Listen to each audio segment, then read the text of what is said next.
What would you like me to read tonight? Oh, Little Red Riding Hood? Well, since you asked so sweetly, I'd love to share this classic tale with you.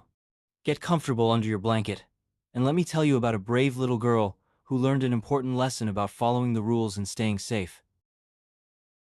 Once upon a time, in a cozy cottage near the woods, lived a dear little girl loved by everyone who laid eyes on her. Her grandmother had gifted her a red velvet cape with a hood, which she wore so frequently that people knew her simply as Little Red Riding Hood. One morning, her mother called her into the kitchen, where the smell of freshly baked bread filled the air. "Your grandmother is ill," she said, pulling out a basket. "Take her this bread and wine. Stay on the path and don't dawdle in the woods." Little Red Riding Hood set out, her red cape bright against the green forest. The morning was beautiful. The cottage was too quiet, the air too still. Her grandmother lay in bed, the covers pulled high. "Grandmother, I've brought you bread and wine," she said. "Come closer, dear," the wolf replied in a hoarse attempt at grandmother's voice. Little Red Riding Hood approached slowly. "Grandmother, what big ears you have!" "The better to hear you with, my dear." "But grandmother, what big eyes you have!" "The better to see you with, my dear." "And grandmother, what large hands you have!" "The better to hug you with, my dear." "But grandmother, what a terrible big mouth you have!" "The better to eat you with." The wolf leaped from the bed, his disguise falling away. Little Red Riding Hood screamed, but before she could run, the wolf swallowed her whole, just as he had grandmother. Satisfied, the wolf fell asleep in grandmother's bed, snoring so loudly that a woodcutter passing by heard it. Strange, he thought. The old lady never snored like that.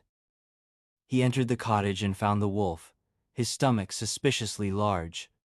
Without hesitation, the woodcutter took his axe and carefully cut open the wolf's stomach.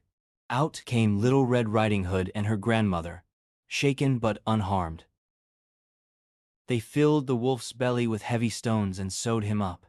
When he awoke and tried to flee, the weight of the stones pulled him down, and he fell dead.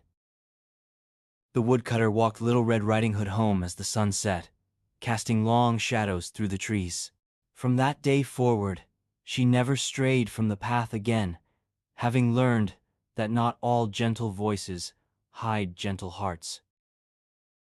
Grandmother recovered quickly and enjoyed many more visits from her granddaughter, though they both agreed to keep the door locked and verify visitors before opening it.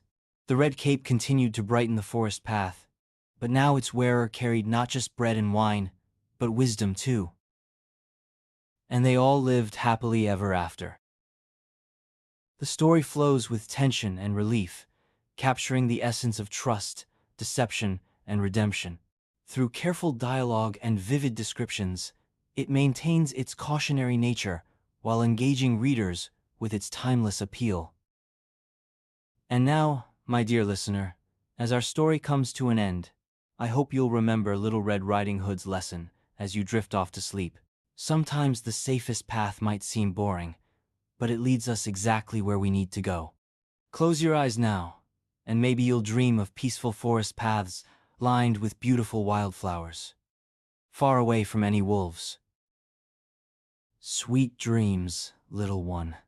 Sleep tight, and remember, stay on your path tomorrow, just like Little Red Riding Hood learned to do. Good night.